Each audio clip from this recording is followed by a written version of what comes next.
아가서 7장 11절에서 8장 4절. 내 사랑하는 자야, 우리가 함께 들로 가서 동네에서 유숙하자. 오늘 말씀을 묵상하고 나면 이제 내일 한 번만 더 하면 아가서는 8장으로 이제 마치게 되는데요. 오늘이 쉽게 말하면 아주 클라이막스입니다. 이 시를 쓴 저자와 또 이 사랑하는 그 아내, 신부, 누이, 사랑하는 자, 그 사람에게서 이제 끄림이 없는 최상의 사랑을 나누는 이야기니까 이거 빼면은 아가서에서는 다 빠진 거나 마찬가지입니다. 아주 이게 중요한 건데 어떻게 사랑을 나누는지 한번 봅시다. 11절에 보면 내 사랑하는 자야, 우리가 함께 들러가서 동네에서 유숙하자 그럽니다. 우리는 사랑을 나눌 때 둘이 가는데 아무도 없는 곳에 갑니다. 그리고 이미 낯설지 않고 익숙한 곳에 가서 편하게 사랑을 나누게 됩니다.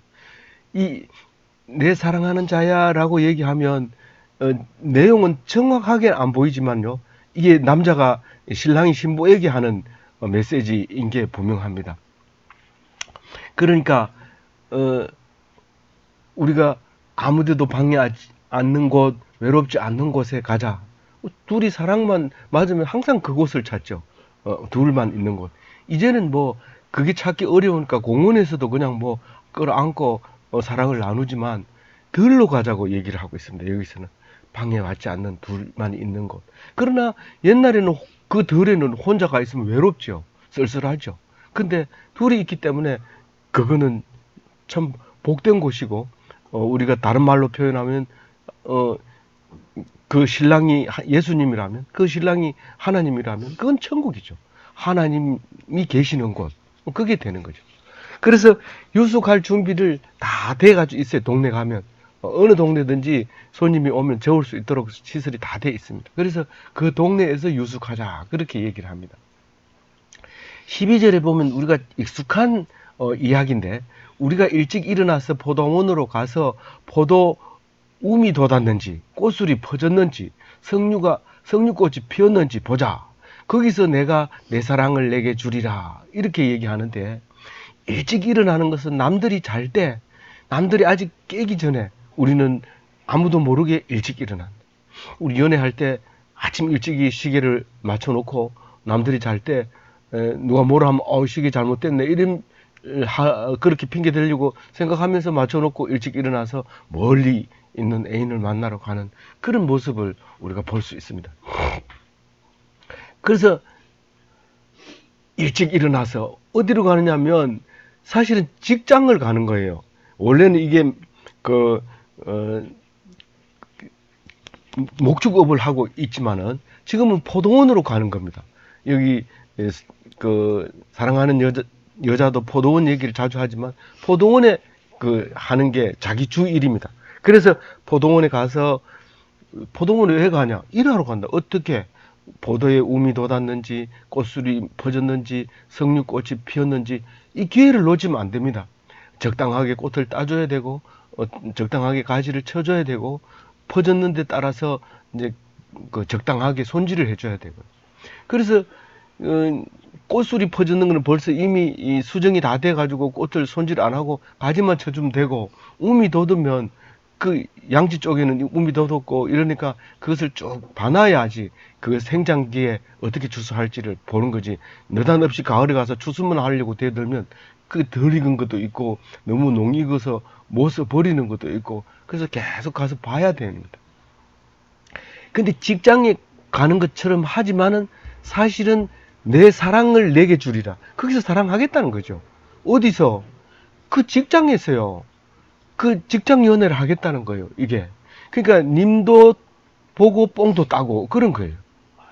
그렇게 하자는 거예요. 그래서 하나님과 함께 하면 그게 천국이죠. 직장도. 근데 하나님 그 뽕만 따고 뭐 오면은 그 뽕 따는 게 쉽지 않아요. 나무 가지에 올라가야 되고, 요즘은 못 올라가, 최근에는 뭐 지금은 이제 그 누에를 안 칩니다만은 제일 마지막에 할 때는 나무가 올라가는 나무가 없고 전부 땅에 서서 뽕을 딸 수 있도록 그렇게 돼 있었거든요. 옛날에는 그 뽕나무 위에 올라가서 땄습니다. 근데 그런 일을 하면서도 사랑을 나누는 그런 그 이야기를 지금 하고 있습니다. 여기 이 앞에도 그런 내용이 있습니다. 6장 11절에 보면 골짜기에 푸른 초목을 보려고 포도나무가 순이 났는가 석류가 꽃이 피었는가 알려고 내가 호도 동산으로 내려갔을 때에 거기 12절 해설에 있죠. 제가 써놨어요. 그 보면 그 말은 무슨 말이냐면 사랑하는 남자가 사랑하는 여자를 만날 때 그렇게 뿅 가는 그 순간을 지금 6장 11절에 얘기하고 있습니다. 내가 너를 만났을 때 뿅 갔는데 그때 바로 내가 석류나무 꽃이 피었는가를 알려고 호도동산으로 갔을 때 내가 너를 만나고 그때부터 매였다. 나한테 꼭 잡혔다. 그 얘기합니다. 무슨 말이냐 하면 예수님이 제자들을 만날 때 하나님이 이스라엘 백성을 만날 때 무화과가 처음 익은 열매를 광야에서 본 것처럼 그렇게 기뻐서 만났던 거죠. 그렇게 기뻐서 만났던 그 사랑하는 이스라엘 백성, 예수님으로 말하면 그 사랑하는 제자, 그때 감격을 6장 11절에 얘기하고 있는데 오늘 이 7장 12절 말씀은 예수님이 우리가 지금 첫사랑으로 돌아가자 그 얘기를 지금 하고 있는 거예요. 우리 거기 가서 만나자. 그리고 눈짓을 했는지 마음으로 했는지 아니면은 이렇게 써서 편지를 보냈는지 그거는 알 수 없지만 지금 그렇게 얘기하고 있습니다. 13절에 같이 읽어볼게요. 합한 채가 향기를 뿜어내고 우리의 문 앞에는 여러 가지 귀한 열매가 새 것과 묵은 것으로 마련되었구나. 내가 내 사랑하는 자 너를 위하여 쌓아둔 것이로다. 이 앞에도 보면요, 이 사랑하는 동안에는 뭘 먹어야 돼요. 과일도 먹어야 되고 힘이 딸리니까요. 사랑하는데 에너지가 많이 들어가니까 그거를 먹어야 되는데 이 합한채라고 하는 것은 이 창세기에 나오는 풀이거든요.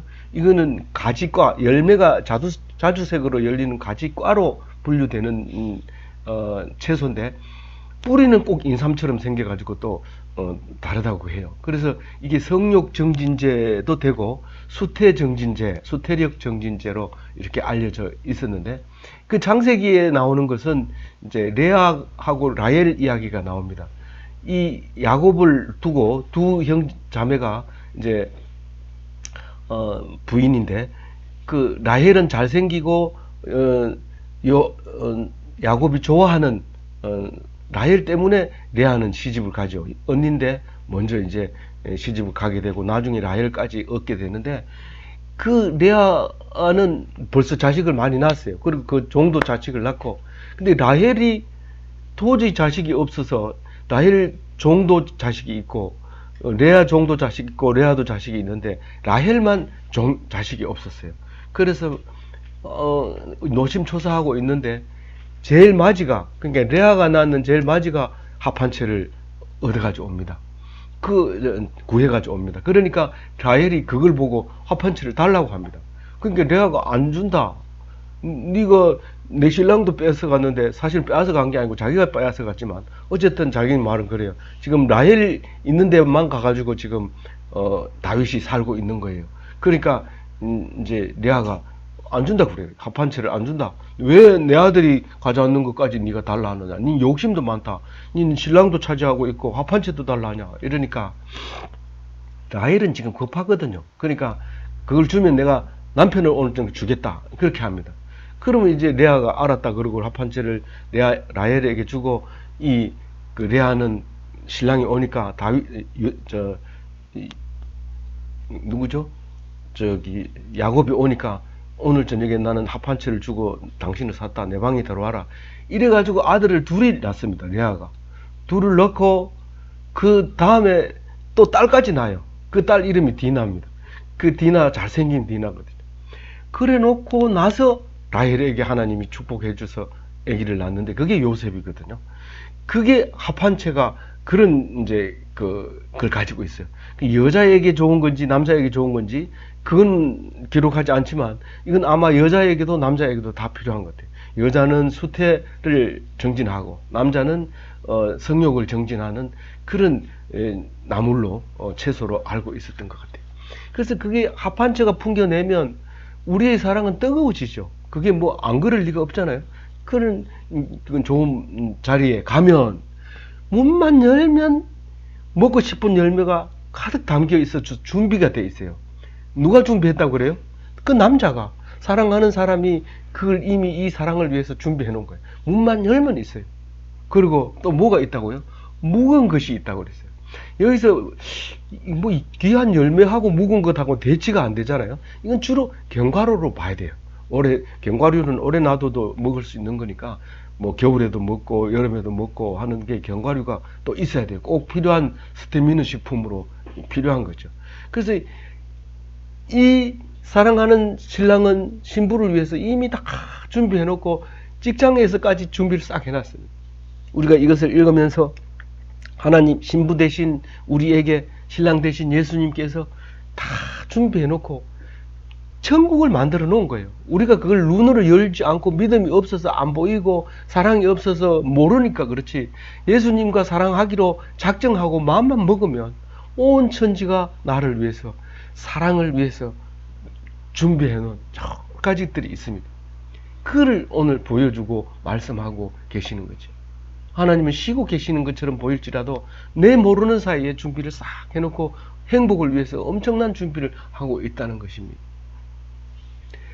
8장 1절에 보면 같이 읽어볼게요. 내가 내 어머니 젖을 오래 먹은 오라비 같았더라면 내가 밖에서 너를 만났을 때 입을 맞추어도 나를 업신여길 자가 없을 것이다. 이거는 여자가 남자를 보고 하는 소리 같죠?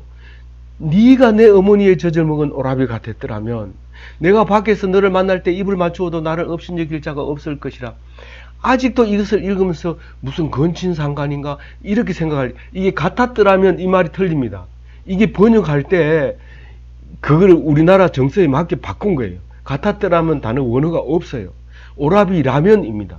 그럼 무슨 말이냐면 이 그 신랑도 신부를 보고 내 누이야, 내 사랑하는 사람아, 내 신부야 이렇게 말합니다. 누이라고 하고 신부라고 하고 그렇게 얘기합니다. 그럼 건친상간이 아니가. 우리나라도 옛날에 왕족이 있을 때는 고려시대 때는 전부 건친상간으로 했어요. 그러다가 이게 막 기형아가 나오고 학문이 없는 자식이 나오고 이러니까 그때야 건친상간을 법으로 정해서 못하게 함으로써 우리는 건친상간이 나쁘다고 생각을 합니다. 그러나 성경은 처음부터 끝까지 이 오라버니, 누이하고 신부가 되는 것을 이야기하고 있는데, 그러면 이거는 말이 안 되잖아요. 옛날에 예수님 믿을 때도 다 건친상간이라고 사람들이 욕했어요. 예수 믿는 사람은 자매님, 형제님 계속 이렇게 부르니까 그렇게 했을 때가 있었어요. 그러나 나중에 다 이해하고 나서는 이해하지만은 그전에는 그랬어요. 지금은 안 그렇잖아요. 왜 안 그래요? 학생들 둘이 공부하다가, 남녀가 학생 공부하다가 어느 날 갑자기 오빠 이러면 난 벌써 둘이는 이미 진전되고 있는 것입니다. 사랑이 진전되고 있는 겁니다. 절대로 처음 보는 사람 보고 오빠라고 하지 않습니다. 벌써 그럴 때는 이미 사랑이 진전되고 있을 때입니다. 마찬가지입니다. 8장 1절에 보면 당신이 오라버니라면 내가 밖에서 입 맞추어도 업신여길 자가 없을 거예요. 업신여긴다는 게 뭡니까? 사람들이 쑥덕거리고 저 사람 무슨 일, 저 여자는 아무나 보고 그냥 입 맞춰 이렇게 쑥덕거리 업신여기고 나를 얕볼 거라고 생각하고 절대로 입을 못 맞추고 막 입을 맞추고 싶은데도 못 맞추고 있었던 거죠. 우리가 하나님을 처음 만났을 때 잘 몰라요. 이게 진짜 나를 사랑하는 분인가 모릅니다. 그래가지고 맨 처음에는요, 이 성경책을 들고 교회 간다는 게 부끄러워가지고 성경을 신문지에 싸가지고 들고 가기도 하고요. 성경책을 안 들고 그냥 가서 교회에 있는 성경책을 보기도 하고요. 처음에 그랬다는 거예요. 그게 몰랐을 때. 근데 진짜 사랑하는 오라버니가 맞다. 그렇게 했을 때 이제 2절과 같이 이제 완전히 달라지는 거죠. 그때 알았으면 내가 2절과 같이 했을 거라고 얘기합니다. 부끄럽지 않죠? 부끄러울 게 뭐가 있어요? 지금 이제 오라버니고 누가 봐도 쟤는 쟤들 오빠야. 그래서 그래 친한 거야. 아무것도 의심하지 않고 이상하게 여기지 않고 없인 여기지 않는 거죠. 2절 같이 읽어볼게요. 내가 너를 이끌어 내 어머니 집에 드리고 내게서 교훈 받았으리라. 나는 향기로운 술 곧 석류즙으로 내게 마시게 하겠고. 잘 읽어보세요. 어디로 누구를 모셔드린다고요? 내가 너를 이끌어. 누가? 신부가 신랑을 이끌어서 어디로? 어머니 집에. 어머니 집은 뭐예요? 원래 근본 나 모든 것, 내가 있는 것, 내 본 주소, 거기로 당신을 끌어들이는 거예요. 내 마음의 주인이 당신이 되도록 하겠다는 거죠. 그래 놓고 누구에게 교훈을 받는다고 그랬어요? 너에게. 그 신랑에게서 내가 교훈을 받을 거라고 했단 말이에요. 우리가 예수님을 마음에 받아들이고 나서는 그 다음에 예수님이 교훈을 받아야 되는 거예요. 그렇게 했을 거라는 거죠. 내가 당신이 오라비였다는 것을 알았다면 내 어머니 집, 왜 어머니 집? 엄마 젖을 먹고 자랐기 때문에 당연히 엄마 집으로 가야지요. 근데 엄마 집으로 내 혼자 들어가는 거예요. 그거는 내 오빠가 아닌 줄 알고 내 혼자 엄마 집에 들어가는 거예요. 거기에 들어가서 같이 이 교훈을 받아야 되는데 그게 바로 내 마음이고 내 주소고 내 본고장이에요. 내 마음으로 당신을 받아들여서 당신이 시키는 대로 했으리라. 이 말이 2절 앞절 말입니다. 그러면 당신을 내 마음에 받아들이면 내가 어떻게 된다고요? 내가 당신 교훈을 받아들이면 어떻게 된다고요? 나는 향기로운 술 석류즙으로 내게 마시게 하겠고. 그리스도의 향기가 막 납니다. 사랑을 하면, 예수님을 사랑하면 그리스도의 향기가 막 나는데 그게 예수님이 그 향기를 맡고 좋아하는 거예요. 그게 하나님께 영광 돌리는 거예요. 어떤 일을 해놓고도 예수님이 하셨다, 예수님이 하셨다. 예수님이 그 향기에 취해서 뭐 헌금하고 봉사하고 화내고 싸우고 고소하고 그런 게 아니라 예수 그리스도를 말미암아 참고 견디고 이기고 이런 거 그게 향기라는 거예요. 그건 나는 향기로운 술 곧 석류즙으로 내게 마시게 하겠고. 그래서 예수님이 오기 전에도 그런 얘기 하잖아요. 네가 무슨 황소를 잡는들 내가 먹겠느냐? 네가 노래하는 소리 듣기도 싫다. 너희들 속에 내가 없다. 그것은 나를 위해서 주라고 그랬는데 너희들 멋대로 상한 걸 주고 병든 것을 태우고 나 그게 싫다는 거죠. 참 이 아가스의 놀라운 성경 말씀이 빈틈없이 꼭 박혀있는 보석처럼 박혀있는 이 말씀을 보면서 참 놀랐습니다. 3절 같이 읽어볼게요. 너는 왼팔로 내 머리를 고이고 오른손으로 나를 안았으리라. 생각해보세요. 사랑하는 사람이 왼팔로 나를 고이고 오른손으로 나를 안으면 더 이상 뭐 어떻게 해줬으면 좋겠어요. 최고의 행복한 상태의 나를 지금 말하고 있는 겁니다. 하나님이 나를 최고로 사랑하는 모습이 바로 이 모습을 얘기하고 있는 거죠. 그게 2장 6절에도 나와 있던 말씀이었어요.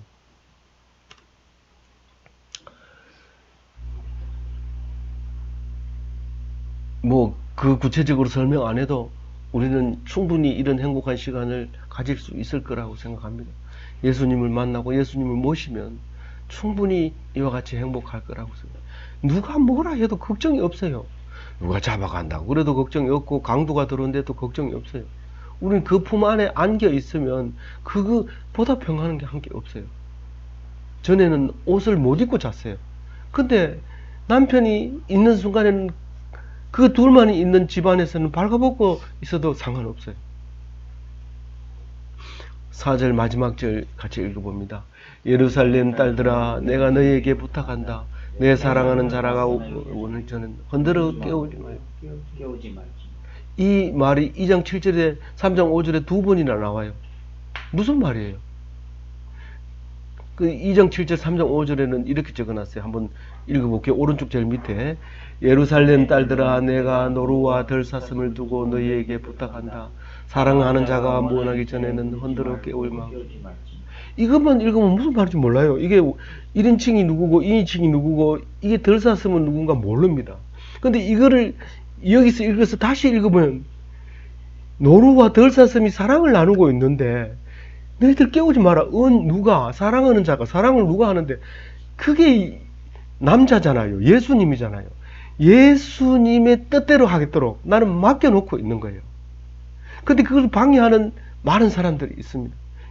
이 예루살렘 딸들아 이러면 적어도 하나님의 백성을 얘기하고 있는데 믿는다고 하면서 와가지고 자꾸 뭐 세상 걱정 온갖 뭐 걱정 근심을 늘어놓으면 그건 내가 하나님과의 두 사람의 사랑을 나누는데 방해가 돼요. 방해가 돼요. 그래서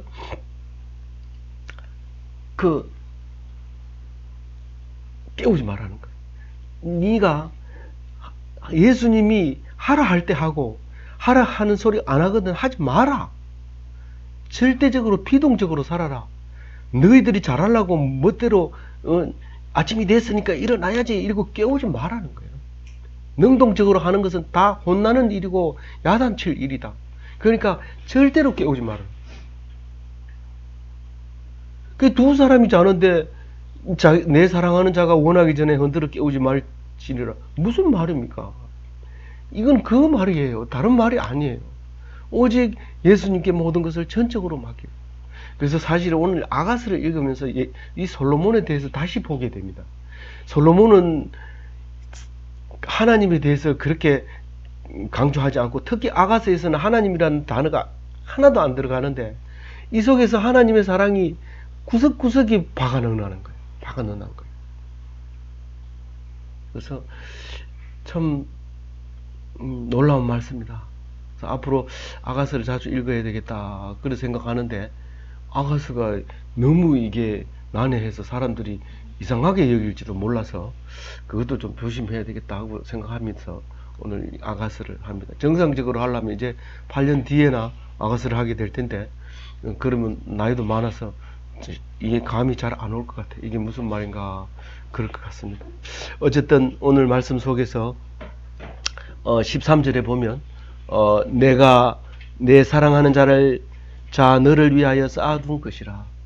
우리가 어떤 좋은 일을 당할 때 우리는 우연히 그렇게 됐어요. 참 다행이에요. 이렇게 말하지만 예수님께서 다 준비해 놓은 것이라는 것을 알게 될 때 행복하게 됩니다. 그렇지 않을 때는 불안합니다. 또 어떤 것을 나쁜 걸 주려고 또 이런 걸 갖다 놨을까? 이런 불안감, 불신의 마음이 들게 되는데 불신의 마음을 다 불식시키고 우리는 예수님 품 안에서 왼손으로 오른손으로 감싸 안은 예수님 품 안에서 행복한 그리스도는 이내